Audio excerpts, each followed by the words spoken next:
video is sponsored by BuyMote e-shopping app. என்னுடைய டிஸ்கிரிப்ஷனில் BuyMote லிங்கை கொடுத்துருக்கேன். அதை கிளிக் பண்ணிங்கன்னா ஒரு ஆப் இன்ஸ்டால் ஆகும். ஆப்பை கிளிக் பண்ணி நீங்கள் உங்களுடைய ஃபோன் நம்பர் ரெஜிஸ்டர் பண்ணிவிட்டு நீங்கள் shopping start. Hi, I am Karthika, physiotherapist. என்னென்ன கண்டிஷனுக்கு நம்ம ஃபிசியோதெரபி ஹெல்ப் பண்ணுறது நம்ம பார்க்க போகிறோம்.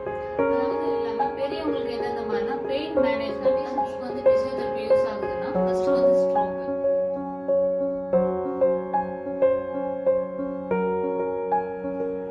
Hi, I am Karthika, physiotherapist. நான் ஒரு 15 இயர்ஸாக ஃபிசியோதெரபிஸ்ட் ஃபீல்டில் இருக்கேன். ஃபிசியோதெரபிஸ்ட் வந்து எப்படிலாம் யாருக்கெல்லாம் ட்ரீட்மெண்ட் கொடுப்பாங்க அதோட அவேர்னஸ் பற்றி நம்ம இந்த வீடியோவில் பார்க்க போகிறோம். நீங்கள் இந்த சேனலை சப்போர்ட் பண்ணி சப்ஸ்கிரைப் பண்ணுங்க. ஓகே, நம்ம ஃபிசியோதெரபிக்குள்ளே போகலாம். யாருக்கெல்லாம் இந்த கண்டிஷன் ஃபிசியோதெரபி தேவைப்படும், எந்த ஏஜ் குரூப்லேருந்து எந்த ஏஜ் குரூப் வரைக்கும் எதுக்காக ஃபிசியோதெரபி வந்து நீட் இருக்குன்னு கண்டிப்பாக நீங்கள் எல்லாரும் தெரிஞ்சுக்கணும்.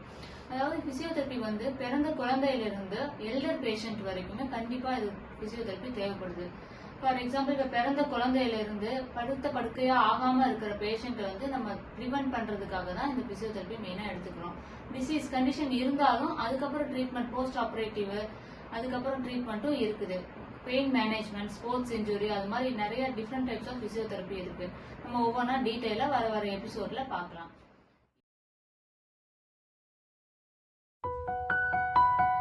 குழந்தைங்க இல்லாம பெரியவங்களுக்கு எந்தெந்த மாதிரினா பெயின் மேனேஜ்மெண்ட் தான் மெயினா. Neck pain, back pain, shoulder pain, knee பெயின்லாம் இப்போ எல்லா ஏஜ் குரூப்புக்குமே ஏர்லியராகவே வர ஆரம்பிச்சிருச்சு. அதனால அதுக்கு உண்டான பெயின் மேனேஜ்மெண்ட், அந்த கண்டிஷன்ல இருந்து நம்ம ஃபுல்லா வெளியில வர வரைக்கும் 7 to 10 days ட்ரீட்மெண்ட் வந்து அது டிபெண்ட்ஸ் அப்பான் த சிவியரிட்டி. நம்ம டேஸ் வந்து சொல்லுவோம். IFT, traction, stimulator, wax therapy எல்லாமே நம்ம கிட்ட இருக்கு. அந்த மாதிரி ட்ரீட்மெண்ட் எடுக்கிறது மூலமா அவங்களுக்கு வந்து உள்ள இருக்க வந்து பிளட் சர்க்குலேஷன் இம்ப்ரூவ் ஆகும். இம்ப்ரூவ் ஆயிட்டு அங்க உள்ள இருக்க டிஷ்யூ வந்து ஹீல் ஆகிறதுக்கு சீக்கிரமா ஹெல்ப் பண்ணும் இந்த மெஷின்ஸ்லாம்.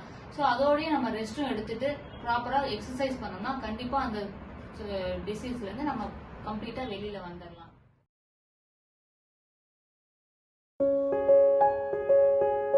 என்னென்ன கண்டிஷனுக்கு நம்ம பிசியோதெரபி ஹெல்ப் பண்ணுது நம்ம பார்க்க போறோம். அதாவது நியூபார்ன் பேபி, இப்ப பிறந்த குழந்தை கால் வந்து இப்படி வளைஞ்ச மாதிரி சிடிஇவின்னு ஒரு கண்டிஷன் சொல்லுவாங்க. அந்த கண்டிஷன் உள்ள பேஷண்ட் வந்து இருந்தாங்கன்னா ஃபர்ஸ்ட் மேனேஜ்மெண்ட்டே வந்து பிசியோதெரபி பை மீன்ஸ் ஆஃப் எக்ஸசைஸ்லயே நம்ம சரி பண்ணலாம்.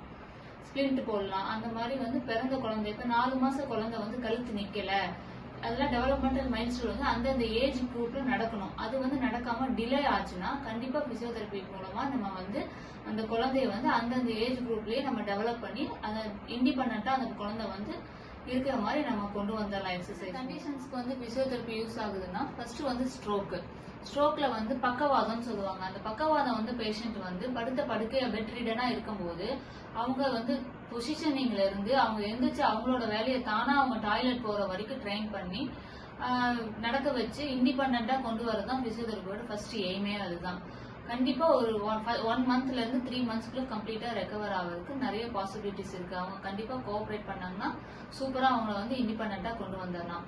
அதே மாதிரி பெல்ஸ் பால்சி, முகவாதம்னு ஒண்ணு இருக்கு. அந்த முகவாதம் வந்துச்சுன்னா ஒரு சைடு ஃபேஸ் ஃபுல்லாவே வீக் ஆயிரும், நம்மளுக்கு எந்த ஒரு ஃபங்க்ஷனும் ஆகாது. அதுக்கும் கண்டிப்பா ஸ்டிமுலேட்டர் கொடுத்து ஃபேசியல் எக்ஸசைஸ் கொடுக்கறது மூலமா அவங்க கம்ப்ளீட்டா நல்லா ரெக்கவரி ஆயிடுவாங்க. அது மாதிரி குழந்தைங்களுக்கு செரிபிரல் பால்சி குழந்தைங்க, கை கால் நடக்க வராத குழந்தைங்களுக்குனா கண்டிப்பா பிசியோதெரபி எக்யூப்மெண்ட்ஸ்லாம் வச்சு நல்லாவே நம்ம வந்து டிபெண்டா இருக்கிறவங்களும் இண்டிபெண்டா கொண்டு வர்றதுதான் இந்த பிசியோதெரபியோட கோலே.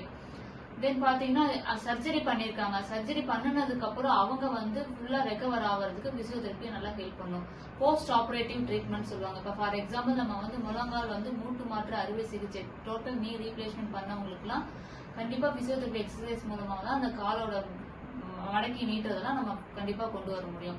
அது மாதிரி பெயின் மேனேஜ்மெண்ட், கழுத்து வலி, டிஸ்க் ப்ராப்ளம்ஸ், அதாவது நம்ம வெர்டிபிரல் கால் நடுவில் இருக்க இன்டர்வெர்டிபிரல் டிஸ்க் ப்ராப்ளம்ஸ் எல்லாமே நம்ம வந்து மெஷின்ஸ் மூலமா சரி பண்ணிட்டு நம்ம எக்ஸசைஸ் சொன்னோம்னா கண்டிப்பா அதை ஃபாலோ பண்ணாங்க நல்லாவே இருக்கு.